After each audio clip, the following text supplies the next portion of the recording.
Hello, today I'm going to be running you through the cooking features of our Philips 3000 series rice cooker.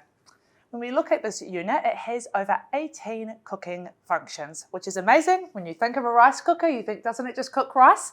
This does so much more than that. So you've got functions like white rice, brown rice, and sushi rice, but then you have a whole other set of functions like stew, steam, and then you can simply press the arrows on the interface and you can toggle around to slow cook, sponge cake, bread, curry, clay pot rice, fried rice, chicken rice, congee, and even soup.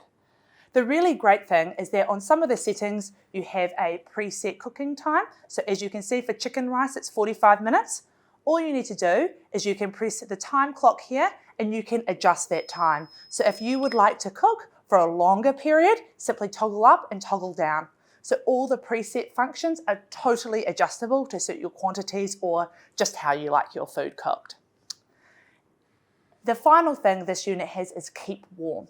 The keep warm function will automatically start, so once your cooking time has elapsed, it will automatically go into keep warm, which will keep your food really nice and warm if you've been distracted doing something else. So this is our wonderful Philips 3000 series rice cooker, and as you can see, it's just so much more than a traditional rice cooker.